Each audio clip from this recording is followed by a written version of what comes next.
After endless fake ghost TV shows, here at last is a documentary that presents the real evidence. Manu, are you there? Emily?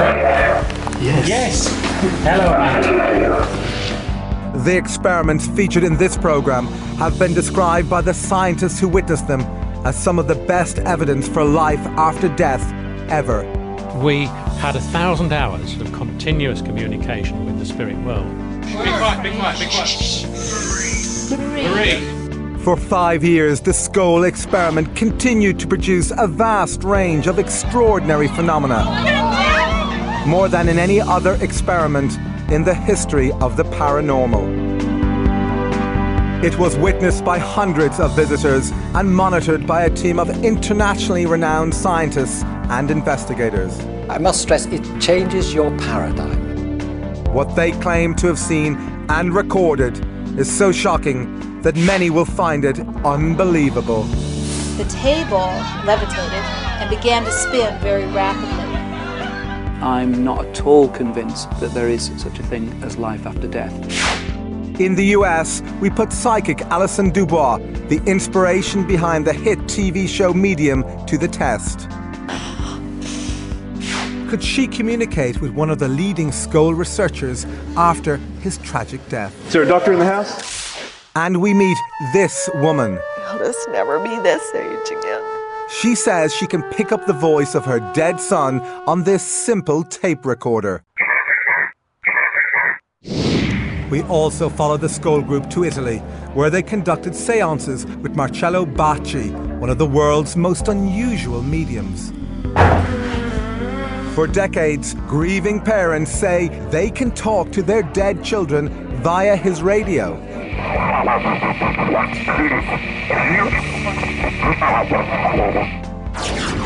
Although the experiments featured in this program provide scientific evidence for the possibility of life after death, most of the public know nothing about them.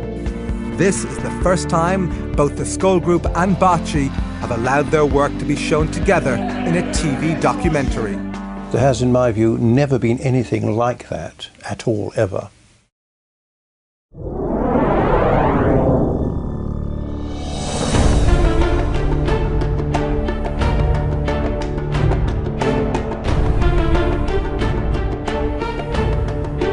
In the mid-1990s, in the tiny English village of Scole, one of the most remarkable experiments ever attempted in communication with the dead took place in the cellar of this house. The Scole Experimental Group who conducted these experiments consisted of Diana and Alan Bennett, two of Britain's most accomplished mediums, as well as organisers and investigators Robin and Sandra Foy. Hi, hello there. Nice to see you. For 5 years, twice a week, the group would meet in this tiny cellar. Here the Bennetts would go into trance, allowing what they say were the voices of the dead to speak through them. Yes, we hear. Somebody talking. Hello. Come on, friend. Come on, friend. We can hear you starting. But the Scole Group went far beyond this, achieving spectacular results in a claimed form of spirit communication known as physical mediumship. There's a wide range of phenomena that physical mediumship over the centuries has been supposedly able to produce. Objects levitating, chairs, tables, objects in the room. Apports and teleportation, in other words, things just dropping out of nowhere. Sometimes things disappearing and reappearing. Apparent spirit hands, apparent spirit forms. Things that people can see happening. There's an effect on real objective things based on, supposedly, the communication or contact between a medium and the spirit world. The spirits are using the medium as a conduit to cause these events to happen.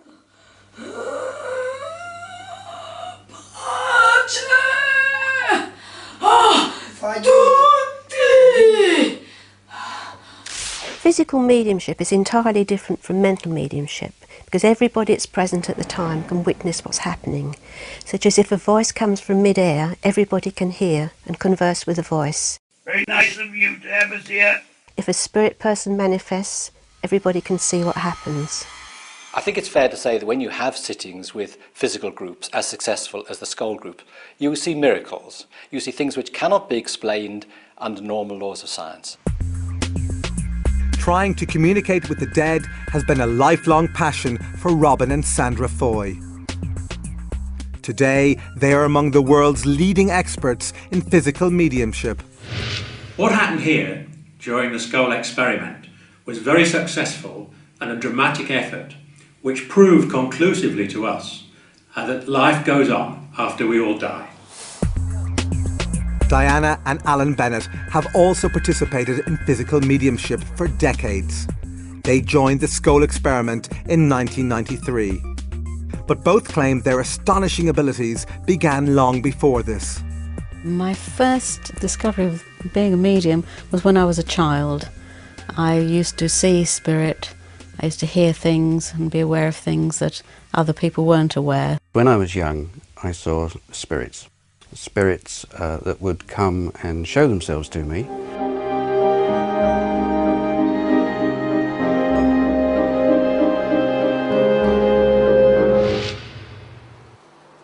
I think the greatest effort come from the spirit side. I mean, without them you can sit there and nothing will happen. But a great deal did happen, more in fact than any other mediumship experiment ever conducted. And according to the Scole Group, this success was due to the efforts of a group of deceased personalities on the other side. They called this group the Spirit Team. A spirit team was a team of spirit personalities who had lived a life on this earth. Several of them had been scientists whilst they were here. The Scole Group say instructions on how to conduct the experiments were received from the Spirit Team, speaking via the mediums. If you put your hand into the bowl, please. Some of the initial experiments involved photography. These began conventionally enough, with the Foys being told to load a film into a camera and place it on the table. But after this, things began to get very strange. We heard the camera moving round over our heads, and clicking and being wound on by spirit. In total darkness, so that in reality, nothing should have showed up on the film. But when the film was developed, there were amazing pictures.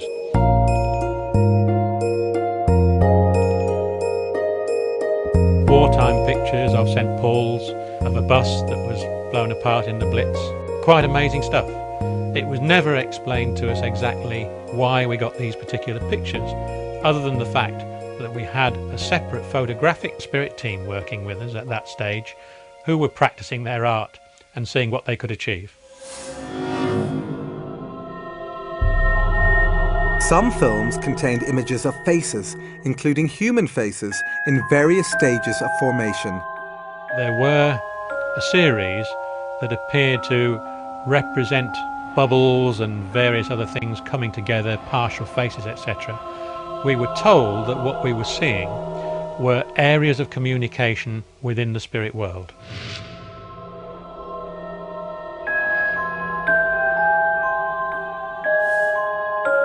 The Scole Group believed these faces were images of deceased people, which were somehow projected from the other side.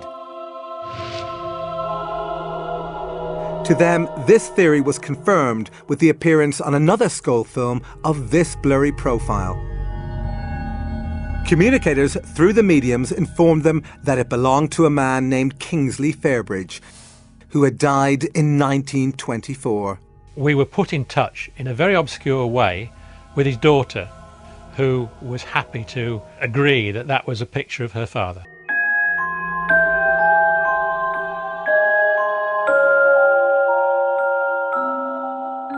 In the next experiments, the Scole Group say they were able to create these images not only in total darkness, but without the use of a camera. We were asked by the spirit team to put a totally unopened Polaroid 35mm film just in its plastic container. If the spirit team felt that they'd achieved a result, we were asked to develop it. This could be done immediately in a special processing machine. You can imagine our surprise when we brought this film up, they'd never been opened, put it through the processor and viewed it, and there was images and faces and writing. How do you explain it was there, you know? In order to counter accusations that they faked these images, the group invited independent investigators to select the films. I checked the box, which was factory sealed, identifiable by the glue marks. He then broke the seal, signed the plastic film container and carried it into the session where it remained on the table. But could it have been switched?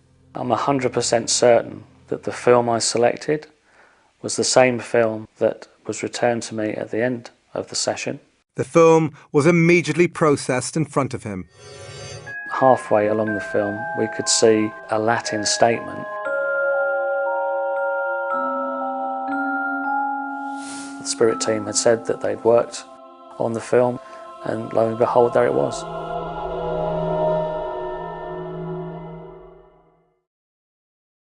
Do I believe in an afterlife? Yes, I do, completely. I had an experience where I met a medium on the street and she described my great-grandparents, my grandparents, my great-aunt, who have all passed away, their names, the way that they died, and told me that they were all around me and walking with me and never really have left me or never really leave any of us. So, completely believe in that.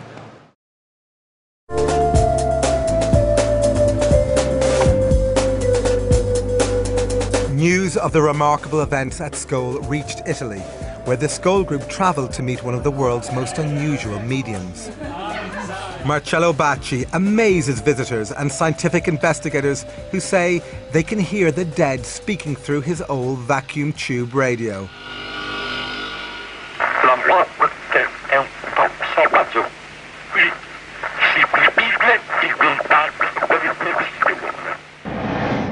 This extremely rare form of mediumship is also called direct radio voice, or DRV, and is virtually unknown to the public.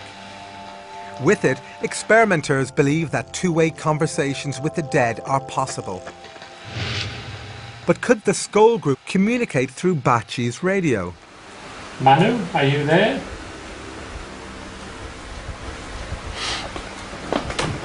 Emily?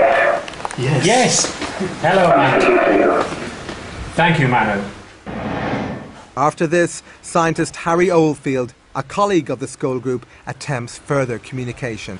We would like to ask the question of the appearance of your space. I can't really answer that. Can you tell something about Scole? Did I appear to be aware of what you're doing in direct contact with them? Thank you. Will the work progress? Certainly. Thank you. This is what I needed to know. Experts say that Bacci's ability to invite the spirits to speak through his radio is usually so reliable he conducts regular sessions. This seems highly improbable, but these grieving parents don't think so. The walls are littered with pictures of dead loved ones. Parents clearly recognize the voices as belonging to their departed children.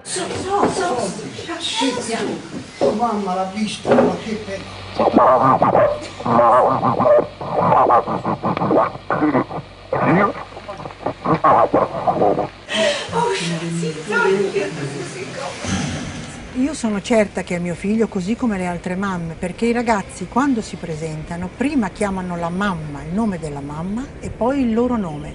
A parte poi che la voce è quella di mio figlio, l'ho già detto, quindi è inutile che lo ridica.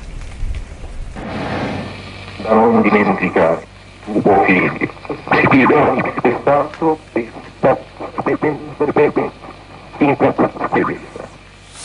però nel tempo ho avuto delle prove che solo io potevo sapere e che hanno dato la mia, la mia sicurezza di che questa era la prova che mio figlio era ancora vivo. For the bereaved, it's an experience that rescues them from torment. La mia vita è la nuova vita, io dico sempre la vita di prima, poi si è fermata quando lui se n'è andato e ricominciata quando l'ho sentito, diversa. We wish to know more with respect. Sometimes when communication with us becomes more difficult. But are these radio voices just a clever hoax? Not according to scientists who have subjected Bacci's mediumship to a battery of tests. One of the leading Italian investigators is Paolo Presi, and his colleagues from Il Laboratorio, an organisation that uses the most stringent methods of science to investigate paranormal claims. He is a medium. Surely is a medium because all happen when he is present on the experiments. Using software endorsed by the FBI, Il Laboratorio have conducted voice print analysis. Like a fingerprint, a voice print is unique. It can therefore be used to determine someone's identity with near certainty. They compared voice prints from 2 audio samples. One was the voice of Chiara Lenzi, recorded before she died. The other came out of Bacci's radio after her death and was clearly recognised by her father. The comparison produced a 97% match.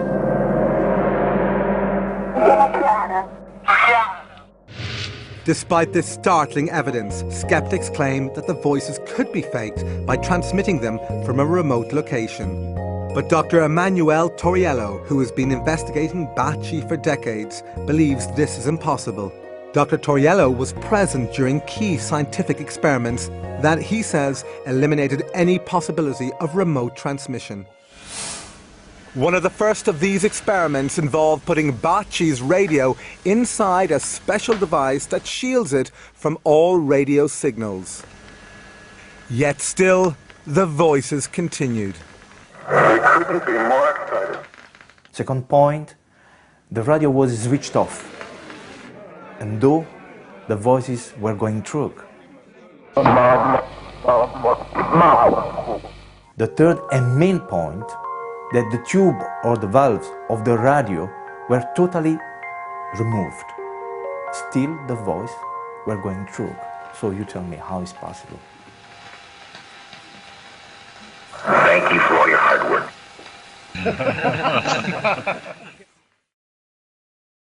Do you believe in the possibility of life after death? No, I believe in a long, long sleep, baby. Back at Scole, the phenomena were continuing to progress. Nearly all of them took place in this tiny brick cellar, affectionately called the Scole Hole. It was here that the 2 mediums would go into trance, allowing what they say were deceased personalities to take over their bodies. Hello.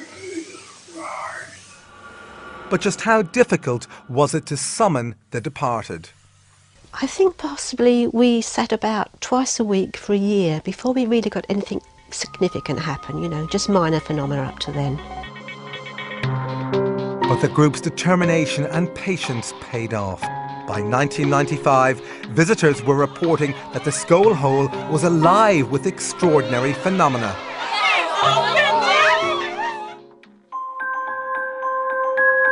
According to the Scole Group, their spirit communicators requested that they place this empty glass dome on their table.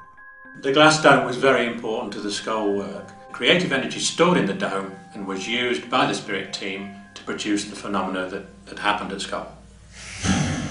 In this remarkable photograph, the energy can actually be seen radiating out from the dome. But since these phenomena are so unusual, the group knew that without careful independent scrutiny, their experiments would be dismissed as fake.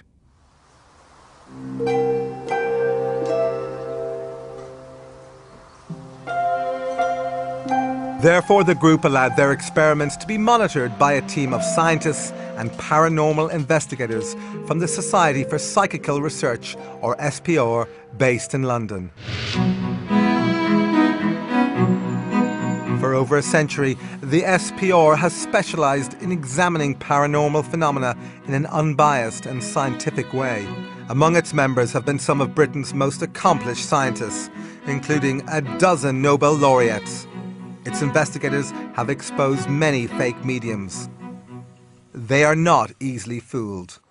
One of the leading researchers into Scole was veteran SPR member Montague Keane. Initially, we were all pretty sceptical because what had been claimed seemed so way out. Another key researcher was Dr. Arthur Ellison, an emeritus professor of electrical engineering and a former president of the SPR. No scientist of any kind would ever say that anything could not possibly happen. The third principal investigator was research psychologist Dr. David Fontana. Professor Fontana is one of the world's most respected paranormal investigators. Paranormal is that mysterious area behind the seen and the known world. And since most of the world is unseen and unknown, and most of the world is full of mystery, for me it's a fascinating and absorbing area. To preclude the possibility of fraud, these scientists were allowed to inspect the cellar and all its contents before and after sessions. All participants had to empty their pockets and leave their belongings outside. The cellar had only one entrance, and this door was kept locked during all sessions.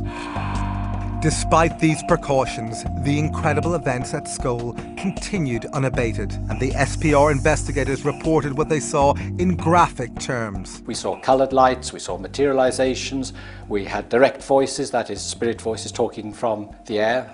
We were touched by the spirits. We saw a whole range of phenomena which could not be mistaken by three investigators such as ourselves. In the spirit of openness, the Scole Group allowed more investigators to scrutinise their sessions. These included leading scientists from several disciplines, even a professional magician. One of the scientists was the internationally renowned biologist and author, Dr. Rupert Sheldrake. Science has done very little to investigate the afterlife or reincarnation. Most materialists assume that both of them are impossible. So there's a kind of dogmatic denial by some scientists of the possibility of these things. But I wouldn't say that was a scientific understanding. I would say that was a dogmatic, ideologically motivated dismissal. The only way to have a scientific understanding is to do the research. We had a number of different professors of different disciplines to come, and sometimes they could test their expertise against the expertise on the other side. For example, Professor Archie Roy, who's an astronomer and specialises in the movement of celestial bodies, had a discussion with the other side about celestial mechanics. And he said afterwards that he thought there were only about half a dozen people in the country who would know exactly what they were talking about. Such evidence is gold dust to researchers, as it is unlikely to have been fabricated by the mediums who possess no academic training in this area. Although the scientists found this sort of evidence impressive, they still needed to eliminate any possibility of fraud taking place under the cover of darkness.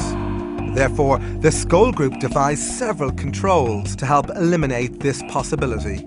One of these controls involved all participants wearing luminous wristbands. These bands were attached with Velcro, so they could not be removed without attracting attention. They also requested the use of night vision equipment. We persistently asked them to accept infrared cameras, and they said not yet. It would interfere with the energy in some way. So we had to accept this with great reluctance. We were told that this phenomena could be developed in the light, but if it were, it would take an awfully long time to produce, years and years, rather than a few months that it actually took us. Critics saw this insistence on darkness as an excuse to hide fraud, but participants to the Scole experiment were not always in total darkness. Oh, look at you!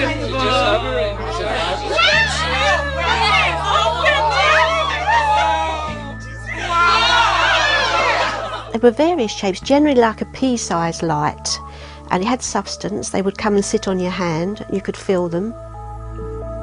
They were intelligently directed and intelligently moving and would be responsive to our wishes, whether expressed or silent.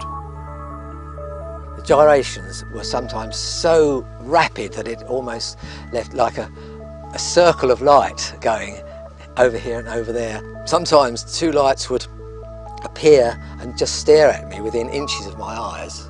I thought at first that the lights must be small light-emitting diodes suspended on the end of nylon fishing line. Then suddenly a light would start to do a tap dance on the table, bouncing up and down on the table, and you could hear it click as it rebounded from the table, and suddenly it went pop, went through the table and came out the other side. Now, no nylon fishing line explanation would account for it going through an apparently solid, well, it was a solid object, a table.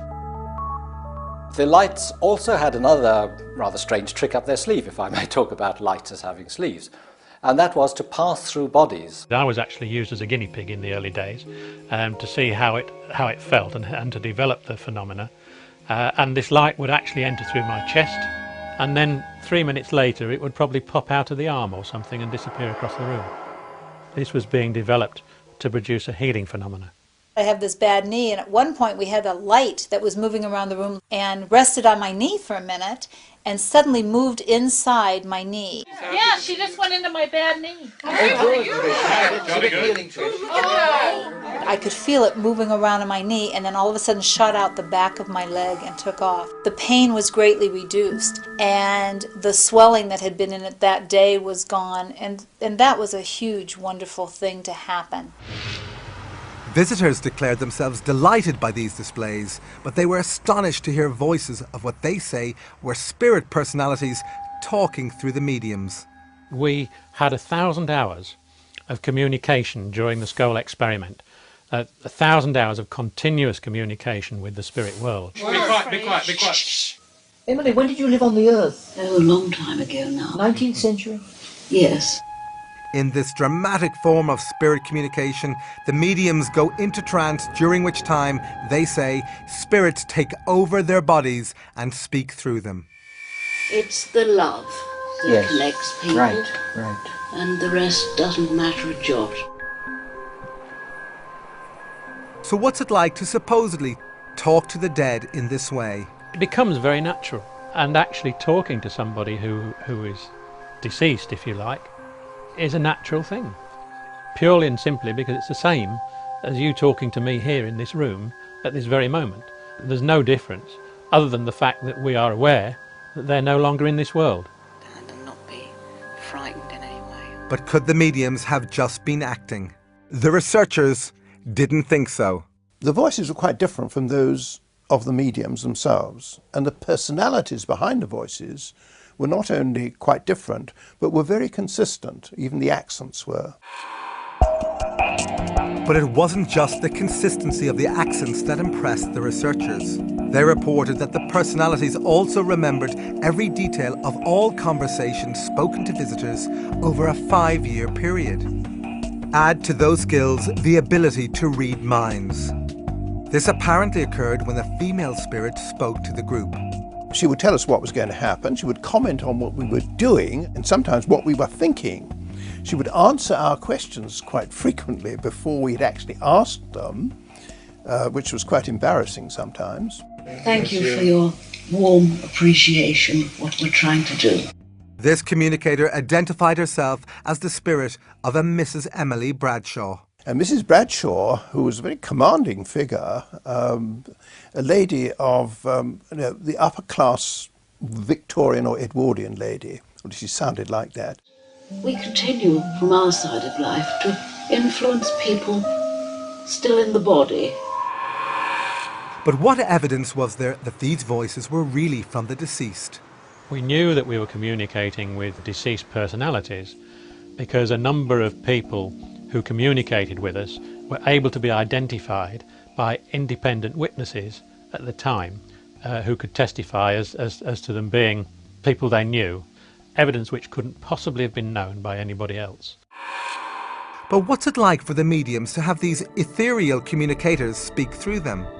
Those sensations become more and more intense and build up to a point where I feel the personality actually taking part of my senses over.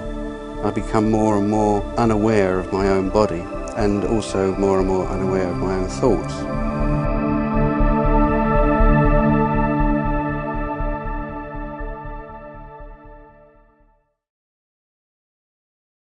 My mother died about 1.5 years before my father did, and 3 days before my father died, he saw a vision of my mother and was very disturbed when she suddenly disappeared. And I believe that his death coincided with that vision of her and wanting to see her again.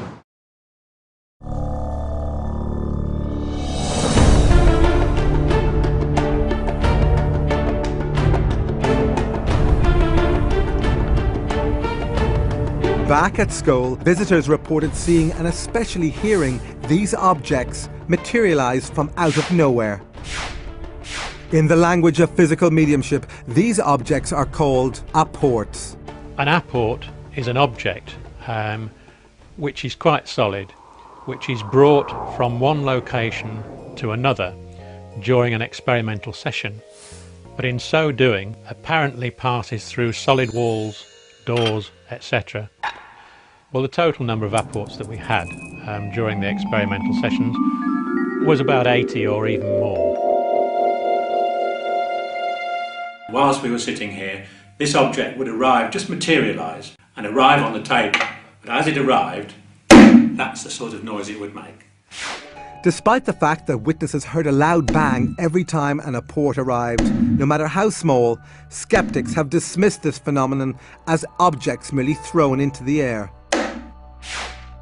But the appearance of these apports are not so easy to explain away. These newspapers arrived in pristine condition, despite having originated in the 1940s. But who might have sent it to the Scole Group, and why? The answer arrived, they say, when dead British medium Helen Duncan spoke to them via one of the mediums. During World War II, Duncan's life was ruined when she was arrested and imprisoned for practicing mediumship. As she described her ordeal to the group, this newspaper allegedly appeared out of nowhere. To their astonishment, displayed prominently on its front page was the story of Duncan's trial and conviction. I think she suffered greatly through her mediumship, and she was really coming to wish us well, and she bought the newspaper as a sign of a very turbulent time in her life. The scientists knew that an old newspaper could easily be copied and printed onto modern paper, so Montague Keane had the suspect newspaper analysed. We took it to the leading research station in England, indeed in the world, on paper and printing, and it was absolutely clear from their report that first of all it was done on letterpress, which has gone out of existence virtually since the early 1970s, I would say. It was newsprint produced during wartime, which lacked certain chemicals which you couldn't get hold of. So this was a genuine article which appeared 50 years after the event, but no one has been able to explain how it got there. So where did all these apported objects come from? We were told by the spirit team that they were never stolen, but were basically objects that had been lost or discarded, or at one time been owned by the spirit personality that brought them for us.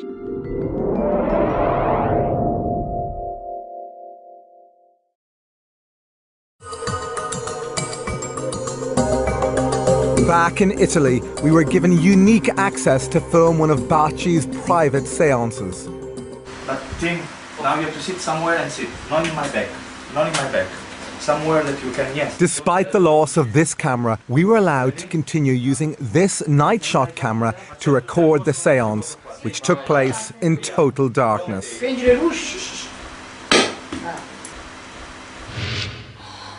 As the seance progressed, the medium went into trance.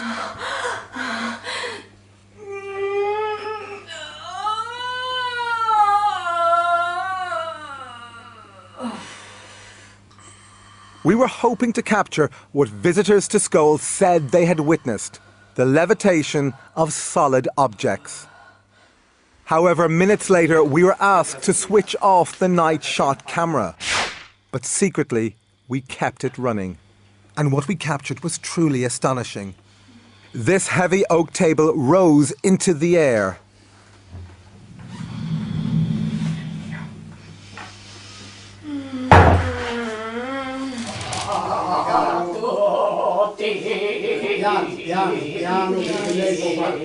But levitations were not the only phenomena we witnessed during these seances.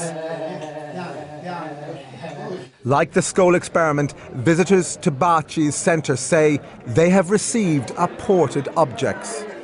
This woman is one of them. Questo è un apporto che ho ricevuto al centro Baci. Al centro Baci succedono spesso queste cose ed è incredibile. Uno potrebbe dire, le hanno messi là, se lo sono inventati, ma non è così, perché chi l'ha vissuto sa che questo è vero. Once again, we were permitted to use night shot cameras in the hope of capturing the arrival of an apport. We were not disappointed. With the medium in trance, the camera crew were astonished when, out of nowhere, they felt these flowers falling on them. Che sta succedendo? Io non sto capendo nulla di fare. Che sta succedendo? Io non sto capendo bisogno di With the lights on, people reacted in amazement at just how many flowers had appeared. This one is gone in his head. Sì, così. Così, proprio in mano. Così. As they collected them, we continued our filming. You see, it has been ripped. It has been ripped. See, it is fresh. Although we saw no signs of trickery, this séance was not conducted under controlled conditions. Therefore, critics could claim it was possible for someone to have thrown the flowers into the room. But apports which have a specific connection to departed loved ones frequently appear at the centre. Connections that Baci has no previous knowledge of. Sempre la prima sera mi è arrivato un apporto, una foglia di giada di questa grandezza, identica alla foglia che mio figlio aveva sulla tuta della foto che io ho portato quella sera per far conoscere mio figlio, ma che nessuno ancora aveva mai visto. Identica. This woman said that a single red rose was apported into her hand. She was also convinced it came from her dead son, because every week, she told us, she placed an identical flower on his grave.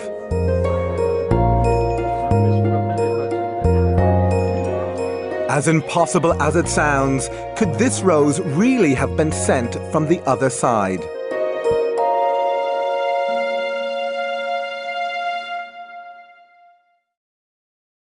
I'm not sure that I do believe in the afterlife. I think it's because I'd like to have final rest when I die rather than have to think about coming back as something else.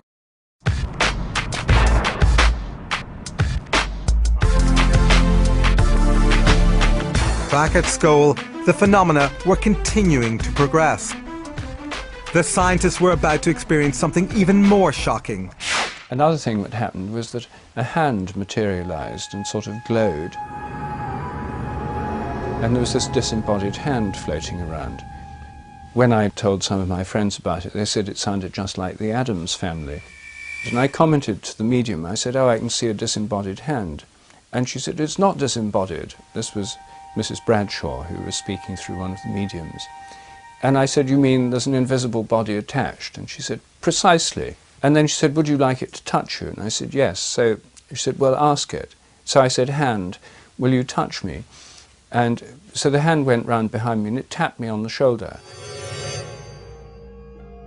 But could these hands have been hoaxed?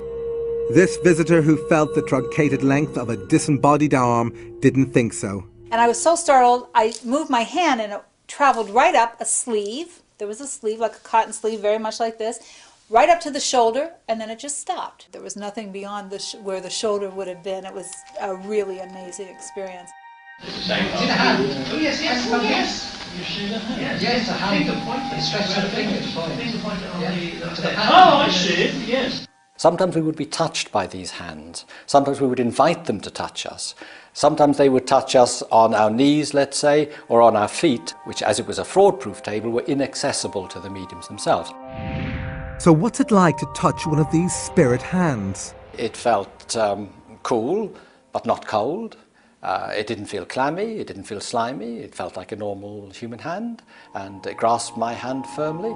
The unseen communicators told the scientists that they usually materialized a hand or an arm because it was easier than materializing a full body. But some cases of full bodies being materialized were reported. I had the presence, the physical presence, of my mother, my father and my sister, all in solid form, standing in front of me, all of whom I was able to hold, to embrace, carry out conversations with them. I've witnessed it so many times, it just becomes a normal thing. Normal is a word strained by the experiences of the Scole Experiment. And there was nothing normal when patches of light floated over the scientists' heads and slowly changed into spectral forms. The diffuse patches of light would take the form just of a human face, moving round the room with the direct voice very, very faintly coming from the diffused patch of light, and the lips moving again very faintly. As I stared at the face, it was noticeably smaller than a normal size head. But within the face itself, features were clearly visible.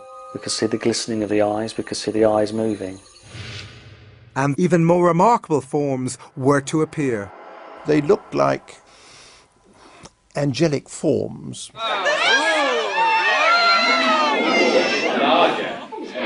over my hands. Oh my goodness, look at that! And I was very fortunate that one came and landed on my hand.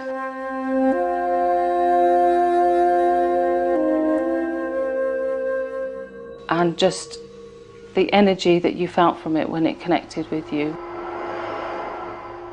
was a lovely experience, and it just felt like an overwhelming feeling of love. These are great experiences, you see. Again, I must stress, it changes your paradigm. You go in thinking none of this can be true, but after experience after experience after experience, it gradually dawns on you, hey, there's something going on here that we can't explain by normal scientific laws, but which nevertheless exists.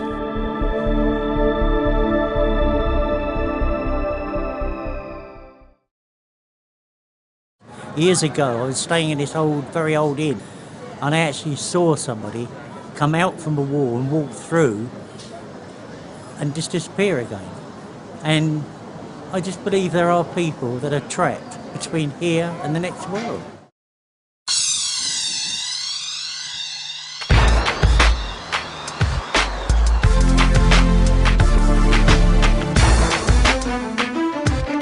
The experiments featured in this program have been described by the scientists who witnessed them as some of the best evidence for life after death ever.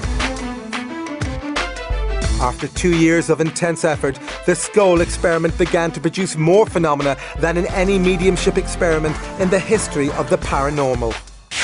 Their initial claims were that they were in contact with a group of deceased entities who were producing, with their help, a number of pictures of either deceased persons or strips of films, which they claimed to be produced without any cameras and in the dark.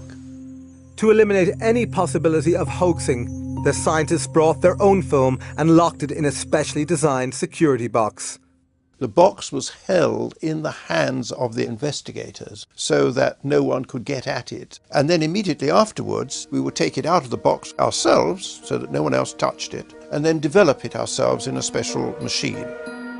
Despite all these precautions, the experiments continued to produce the incredible images seen here.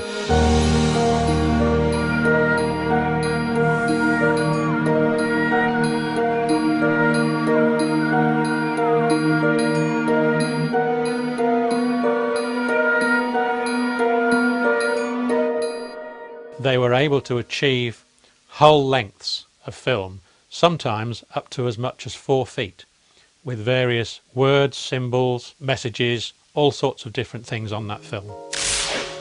Other films contained poems in centuries-old German and fragments of Greek, Chinese, Hebrew, Latin, and even Sanskrit. The Scole Group were ordinary people with no knowledge of these languages.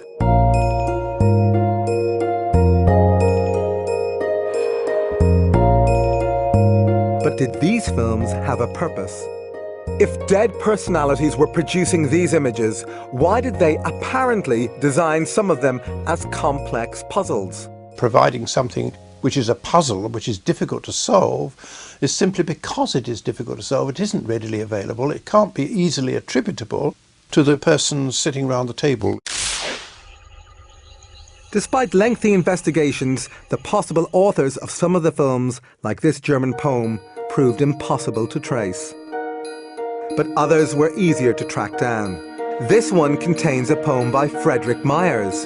Intriguingly, Myers was one of the founders of the SPR and a passionate researcher into the evidence for life after death. Before he died in 1901, he promised his colleagues at the SPR that he would try to communicate with them from the other side. Could this film actually represent evidence of the afterlife sent by one of its greatest investigators? Mostly the researchers were unclear as to who might have created these films. However, there were clues as to who the ghostly authors might be in the form of initials or signatures. For example, in this film, the signature appears to belong to the dead singer and actor Ivor Novello. This was received on one of the Scole films. Compare it to Novello's actual signature. Investigators say these images were created in total darkness. But how? I think that those pictures can be explained only by imagining that the spirits can project their recollections and images onto a film in some way we can't begin to understand. The only alternative explanation is they are all fakes, and I don't believe that there's evidence that that is the case. Although the mechanism for their creation remains a mystery, investigators concluded they were unique. As far as the photographic evidence is concerned at Scole, the strips of film, there has, in my view, never been anything like that at all, ever. As far as I'm aware, I don't think there is any scientific evidence for life after death.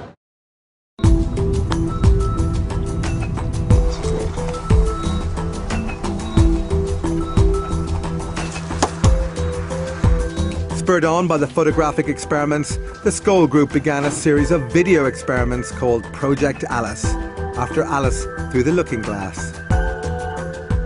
Their ambition was nothing less than to try and capture moving images sent from the spirit world.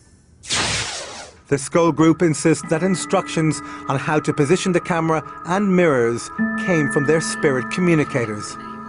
They were told to set up a video camera in the dark cellar, aim it at a pair of mirrors so that it could only film its own viewfinder. While it was recording, nothing unusual was seen. But when the tape was played back, these remarkable pictures appeared. We had images on the video, sometimes of what looked like a tunnel of light. Other times, spirit faces were coming towards us.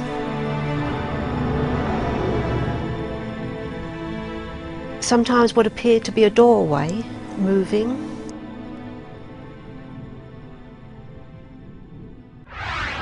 Skeptics claim these images were created by video feedback, occurring when a camera records its own output. But scientists have ruled this out. Video feedback doesn't produce this kind of result. As to what these extraordinary pictures represent, we can only guess, since their meaning was never explained to the Scole Group. This video, also totally unexplained, appears to be a ghostly face with moving eyes. Later, a few video experiments were attempted in full light. Again, nothing unusual was seen during the recording. However, on playback, this unworldly figure appeared.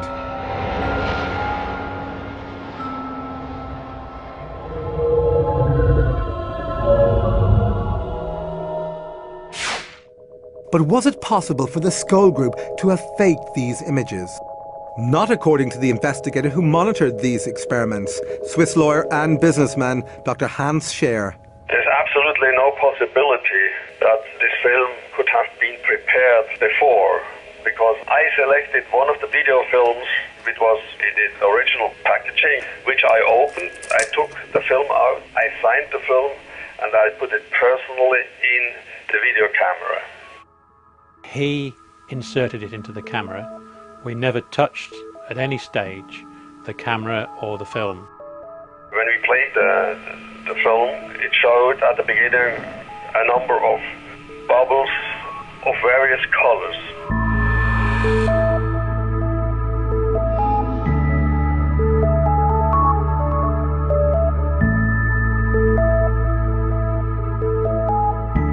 But there was one particular bubble on there in which the face of a person appeared, and it was a man with spectacles.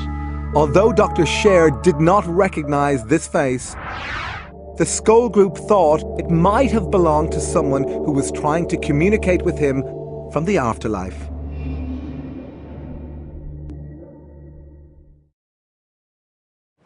I have heard of the electronic voice phenomenon. I think it's actually one of the most disturbing and unnerving aspects of the notion of there being an afterlife. Attempting to capture spirit voices via technical devices like radios and tape recorders has a long tradition that goes back to the last century. Today, there are tens of thousands of people around the world who say they have captured the voices of the dead on simple tape recorders. Feeling fears. This is known as the electronic voice phenomena, or EVP, and was recently popularized in the Hollywood blockbuster White Noise.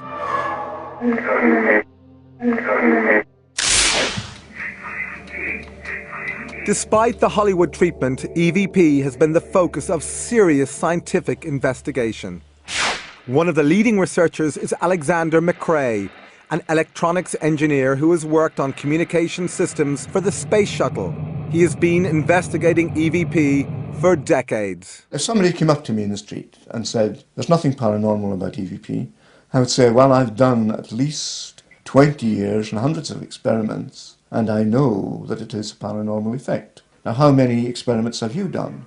But skeptics insist that EVP is nothing more than the random pickup of broadcast signals like radio and TV. To test this theory, McRae tried to obtain EVP inside a laboratory that was fully shielded against radio and sound waves. This meant it was impossible to pick up any stray broadcast signals. So inside the laboratory you couldn't pick up anything, but yet the device still produced voices. Although this audio sample is hard to understand, the very fact it was recorded defies all known laws of science. One experimenter of EVP is Vicky Talbot, who lost her son Braden in a boating accident in 2001. Okay, I'm coming down into Wildcat Cove right now, which is the cove that my son departed from and did not return. Ever since then, she says she can record and recognize his voice using this digital recorder. Well, that's Braden. What has really convinced me is the way he speaks, the stress, the intonation. Sometimes he sounds exactly as he did in life. Happy New Year. He will use certain phrases that we used to use. He will say certain things that will identify himself as the person that he was in life. I am convinced, personally, that I am communicating with my son. Like visitors to Scole and to Bachi's centre, EVP practitioners find comfort in the belief that they can still communicate with loved ones. But even this conviction can't make up for the unbearable burden of losing a child. These just make me want to cry, just looking at him. He'll just never be this age again or do that again. What matters is the love that you have for your family. That's what really matters, and not to screw it up, and to remember they can be gone in a flash. You know, these other people, I feel so sorry for them because they have no way of communicating with those that they have lost. And they go around thinking, if only, if only, if only. I don't have to think that. And that's a good thing.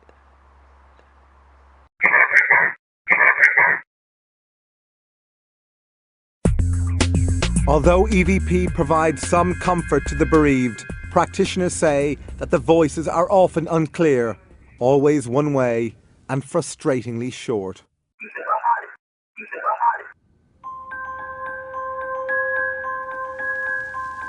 One way that we also communicated with spirit, and which was a very effective way, was by use of an ordinary, very cheap tape recorder whose amplifiers were used by the spirit team to carry on a two-way conversation with us.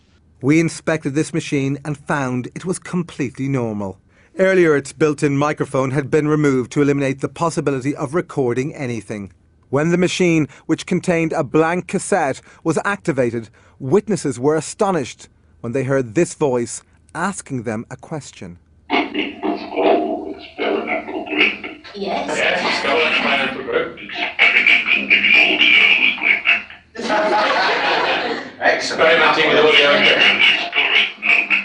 Yes. Historic moment it is. The Scole Group say that their spirit communicators suggested ways of improving their experiments.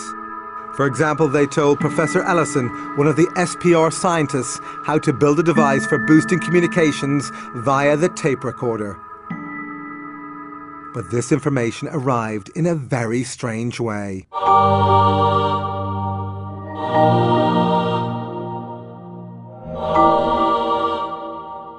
These images appeared after an unexposed film locked in the security box was later processed by the scientists. The scientists speculated about who was providing this technical information. Then initials at the end of the film seemed to have solved this mystery.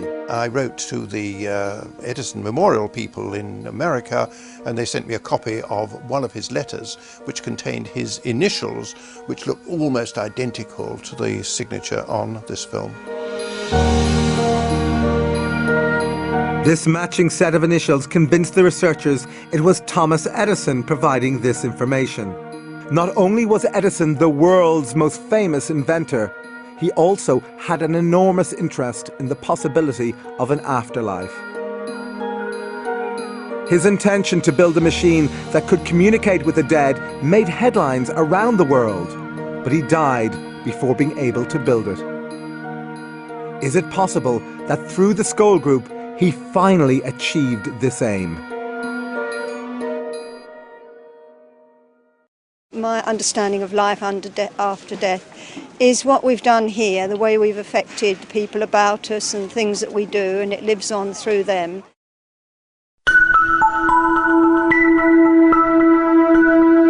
Spirit voices speaking through the mediums. Spirit communication written on sealed film in locked boxes. All these incredible phenomena. But could the scientists have been tricked? Skeptics are often unaware of the amount of experience and the amount of knowledge that goes into investigations of this kind. Between the three investigators, you could say we'd had 50 years and more. We know all the tricks. I don't see how it could be faked. It's impossible.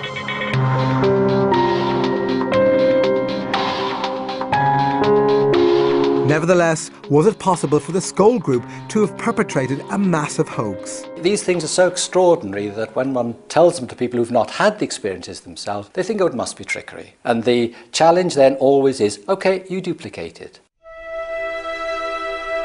But so far, no one has been able to do this. Nevertheless, critics still claim that the events at Scole were produced by the kinds of conjuring tricks used by stage magicians and entertainers. You find them You found them in this manner like this, you see. Because professional magicians learn all the skills of illusion and misdirection, Genuine. I'm not going to show you how it's done, because if I showed you how it was done, you'd tell everybody else. they are also well qualified to detect this type of fraud. Hey, presto. With that in mind, James Webster was invited to scrutinise a number of Scole sessions.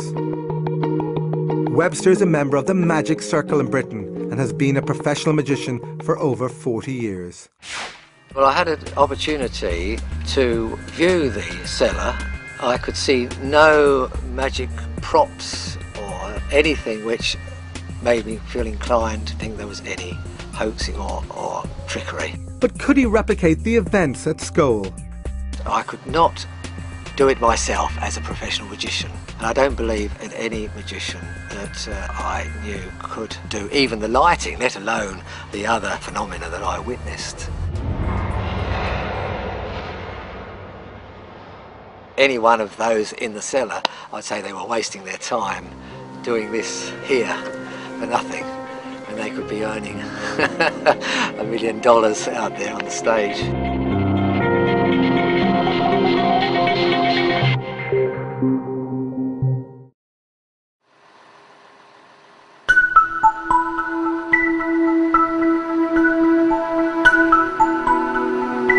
In 1999, after an exhaustive 2-year investigation, the investigators published their conclusions in the SPR's official proceedings.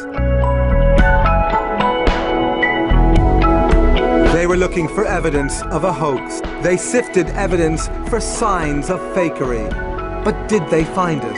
If you take all the phenomena within the whole of the Scole experiment over 2 years while we were there, I would say that the possibility of fraud and faking was nil. Although the Scole report includes theoretical discussions about how individual phenomena might have been faked, the chief investigators concluded that events at Scole cannot be explained either by known scientific laws or by trickery.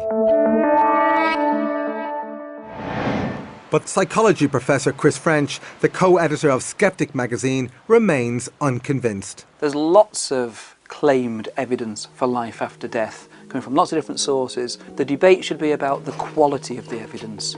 At the moment, on the basis of the available evidence, I'm not at all convinced that there is such a thing as life after death. I think the skeptics regard the possibility of the survival of human consciousness as inherently so impossible that anyone must be rather crazy to believe it. But when you look at the evidence, you have to ask yourself whether you'd be even more crazy not to believe it, or to find some alternative explanation which makes any sort of sense. And I haven't found one.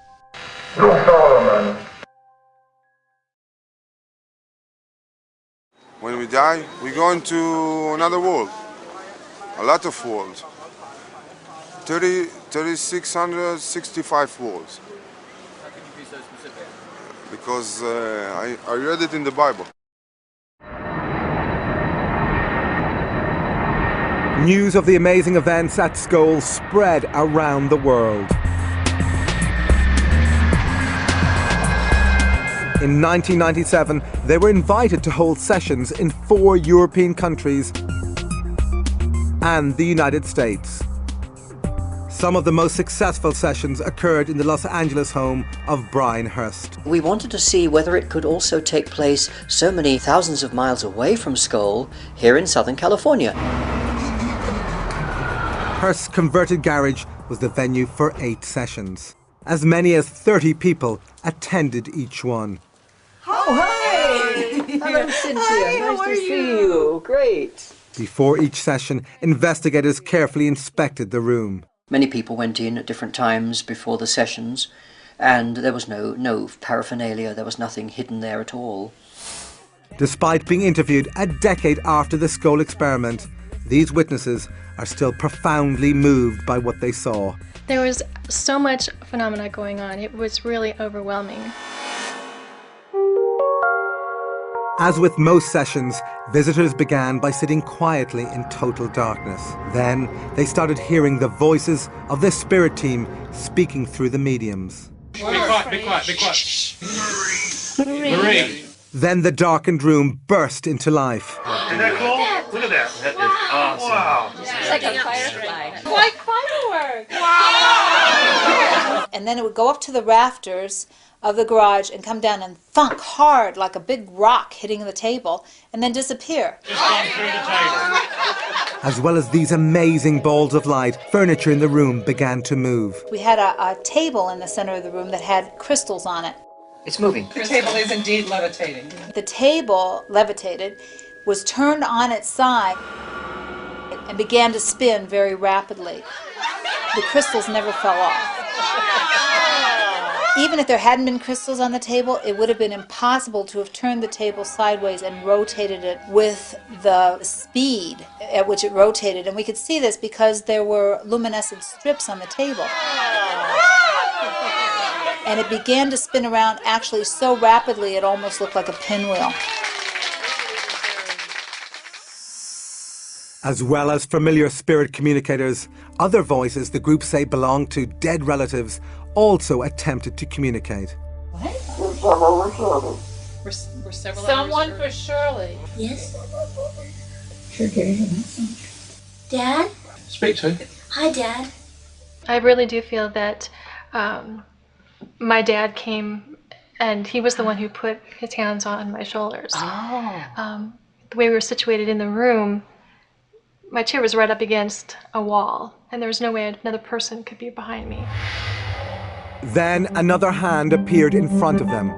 But who did it belong to? There was a particular communicator called Reg Lawrence, who was an engineer in his lifetime and who became very expert at producing voices from midair. Oh, hello, Reg. Hello, Brian. Very nice of you to have us here. He just touched my hand. Oh, yes. Oh, he's stroking it. It's slightly cold, but it's flesh. He's shaking my hand. Oh my God. Oh, Rex, you've made my year. You made mine. As usual, Lawrence did not communicate through the mediums. Instead, the group could hear his voice projected from different parts of the room. Some of the voices were moving around the room, even high up in the rafter area that somebody would have had to climb up on a ladder to get up there, and there's no way that was happening. The spirit team also came to be regarded as healers by the participants. Has it gone inside you, that light? It's in my chest right now. It goes right there around my heart, and I have a little bit of a heart problem. I was diagnosed with cancer, and a very fast-moving, dangerous cancer. I sat with Scole, and probably 2 to 3 weeks later, I had biopsies again, and they came back completely negative. All of the visitors attending the LA session said the experience changed their lives forever. When you walk out of that room, you definitely feel like you've been exposed to something very extraordinary. We actually saw the spirits. And that's got to be positive evidence for survival. We do live on after death. They certainly proved that to us that night. Being survived in Auschwitz, and also my parents were killed in Auschwitz, including my 11-year-old brother, who was killed on arrival with my parents, and I just cannot accept it that that should be the end of them.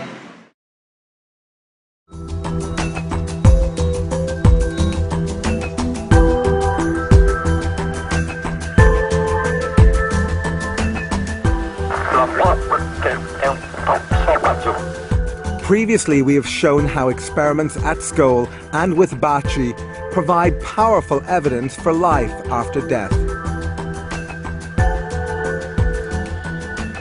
But some researchers think there may be another possible explanation. Could some of the remarkable events shown in this film be the result of human paranormal abilities like psychokinesis, the claimed ability of the mind to directly affect matter? There's an enormous amount of evidence for the existence of psychokinesis. In the laboratory, we're talking mainly about the evidence of human consciousness on random number generators and very small events that can be totally controlled. There is clear evidence that people can affect things. One of the most famous practitioners of psychokinesis, or PK, was a Russian housewife called Nina Kulagina. Kulagina was able to demonstrate her abilities under strictly controlled conditions in front of a team of scientists. Researchers who investigated her were convinced she was able to do this solely by the power of her mind.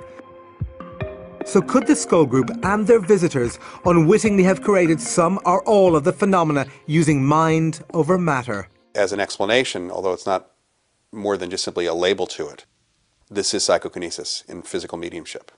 Whether it is a spirit working through someone, a spirit acting directly on an object, or the medium's mind causing the things to move. Say there were real mind over matter effects going on as opposed to conjuring tricks, then how do we know they were coming from the minds of the disembodied people rather than from the minds of the mediums who were sitting in the room? There is no definitive answer to this question.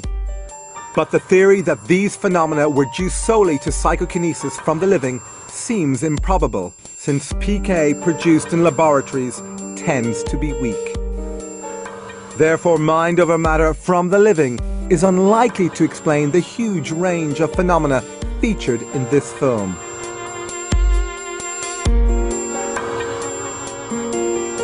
Emily, when did you live on the Earth? Oh, a long time ago now. 19th century? Yes. We simply have a number of clues of information which was extremely unlikely to have derived from the subconscious mind or the conscious mind of the medium. And the more impressive those are, the less likely it is that you can say that this is an aspect of mediumship. And the more likely it is, it's an aspect of discarnate communication.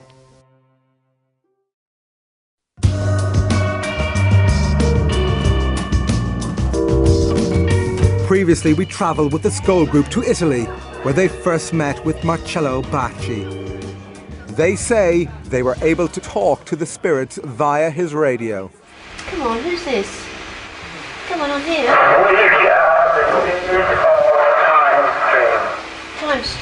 Time stream. But when the Scole Group visited Bacci in a later session, he was having problems. For months, hundreds of people who came from around the world in the hope of hearing their dead loved ones were bitterly disappointed. All they heard was static. Bacci was depressed. He feared he had lost his unique talent.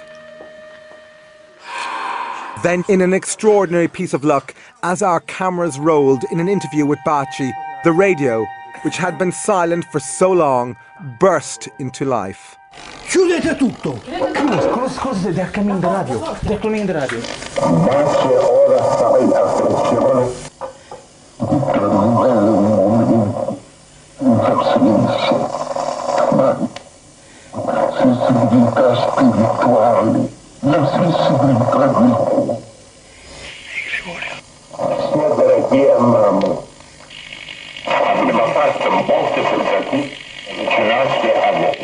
Grazie Gregorio, però ci sono, vi prego, stasera sapete. Bacci's drought was over. When the radio voice stopped, there was celebration. Mamma mia, mamma mia che gli hanno detto. Bacci felt he'd regained his ability to communicate with the spirits. But then joy turned to disappointment as he thought he had failed to record the voice. Madonna, non è partito. No. Era solo il tuo. No, era partito, l'ho spento io, vai. L'ho già messo indietro. Ah, te? Ma mi fa sì. Poveretto, l'ho desiderato. Io poi dico, ma l'ho messo io indietro. Once the recording was transcribed, Bacci told us the voice belonged to a spirit called Gregorio, a Catholic friar who had died many years ago. Later, independent researcher Dr. Toriello read the last part of this ghostly message. Man, he passed his time just deceiving himself, okay? But when all of you will be here, where we are, okay? Then you will find the answer to all your questions. I'm sorry, I cannot say more.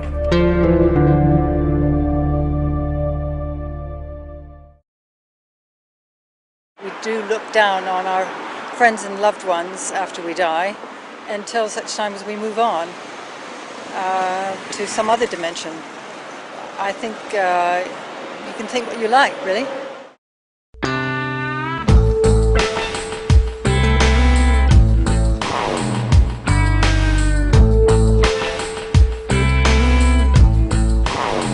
Despite the evidence from Scole and Bacci,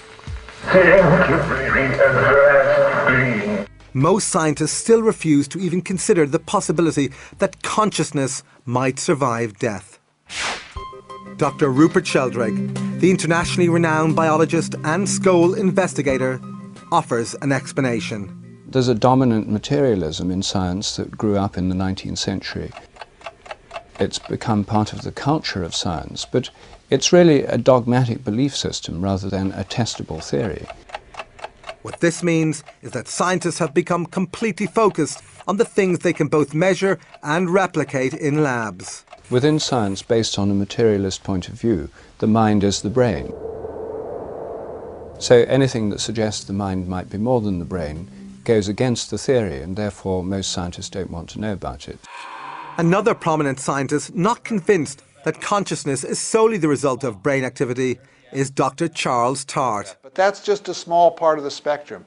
Dr. Tart is Emeritus Professor of Psychology at the University of California and a leading researcher into the evidence for life after death. The idea that survival of bodily death is impossible and that we're nothing but our brains and bodies is really a function of an outmoded view in science, a Newtonian worldview. Now, the Newtonian worldview works very well for everyday events, but one of the most interesting things about modern science, especially when you look at stuff like quantum theory, is that the world is far more mysterious than we think.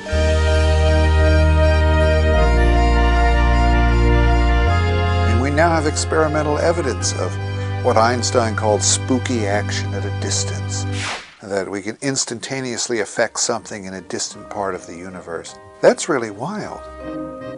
If consciousness has any of the qualities of this quantum level of existence, then phenomena like survival of bodily death are probably not so mysterious after all.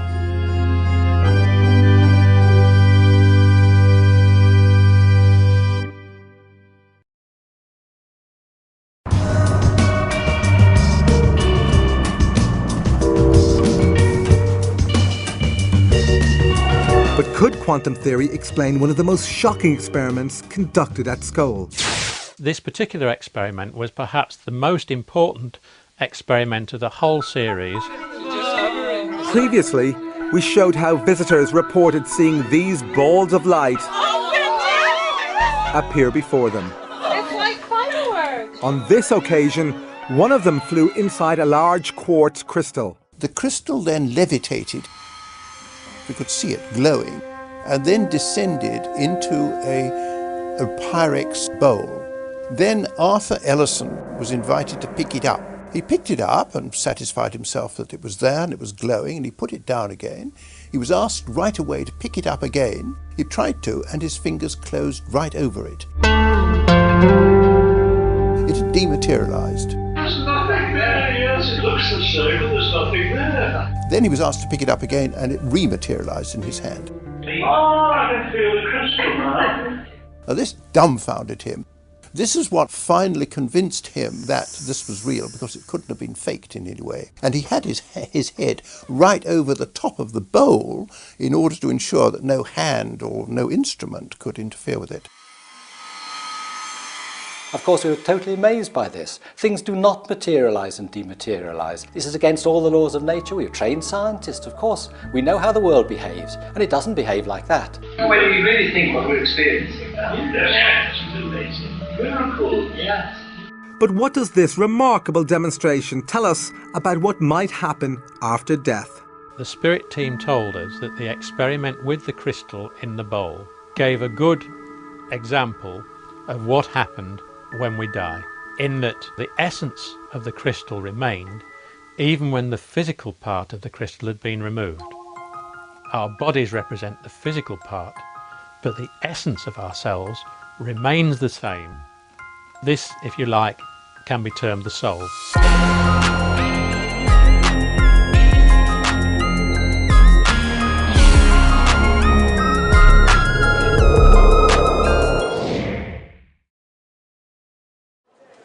believe in the possibility of life after death. What do I think would happen after? I don't know. I just don't know, do you?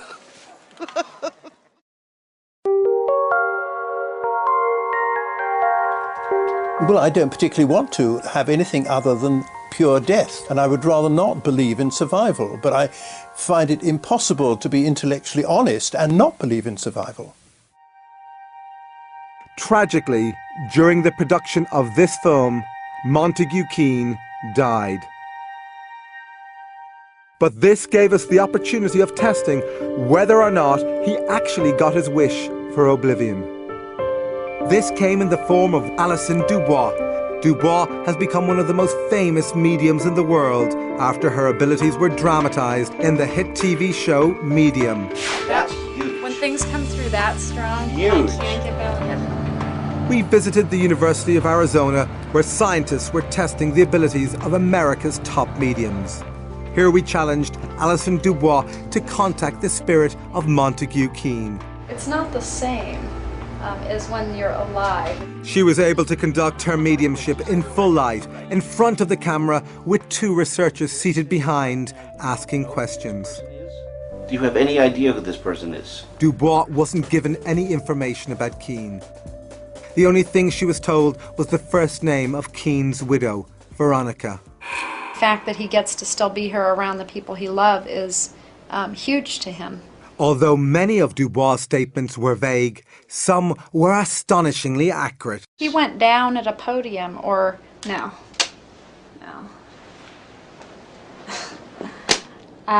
He's showing a man falling at the podium, like, and falls, and he goes down at the podium. Okay. This is important. It's like an assembly. On the night of his death, Keen was taking part in a debate at the Royal Society of Arts in London. While defending his position, his voice faltered mid-sentence, and he died. Many distinguished scientists spent 3 years. Take a rest. No, I don't even know what it means. I mean, he's making me feel like either he had a heart attack or his breath was taken from him, but he's showing him knees buckling and going down. Is there a doctor in the house? People jumping up, like everybody rising. He goes down and they go up. Right. Also, there would have been like a banner announcement or a banner hanging of what this conference was or whatever it was. He's kind of laughing and he's like, way to go out, you know, like way to leave this world, you know, right there and then. Dubois stated that Keen is now as interested in communicating with the living as he once was in talking to the dead. To try and understand better, like to understand the other side, what you guys are seeing that's right and what's not right, and almost to like try and help make that clearer. I do believe in an afterlife. I'm not sure what that life will look like if we just go back into the source, but I just kind of live my life like we'll see when we get there.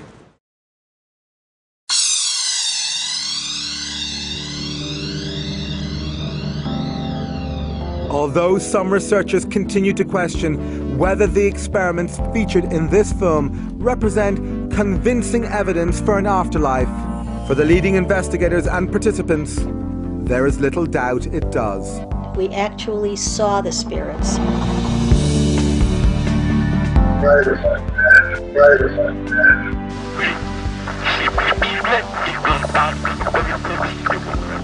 Emily, when did you live on the Earth? Oh, a long time ago now. 19th century?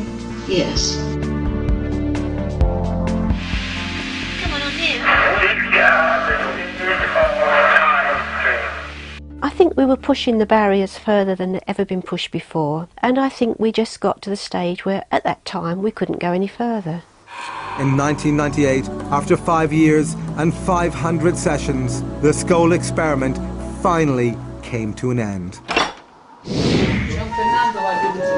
The Scole Experiment may be over, but today, in Italy, grieving parents continue to report hearing the voices of their dead children on Baci's radio.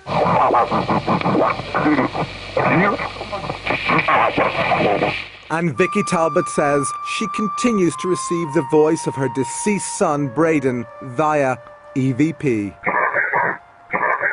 But the debate about the authenticity and significance of this evidence continues to rage. Now, according to science, when you physically die and when your brain stops functioning, that is it, that is the end. The experiences that I've had have convinced me that it is very difficult to explain any of these things by an alternative explanation to that of survival. You're not going to win everybody. I mean, you're not going to be able to ever have everybody believe that there's another side. That's just not going to happen. I hope the significance of those experiments will literally be to make people think, to stop and think, and look at their own lives, to look at where they're going, perhaps to be better people.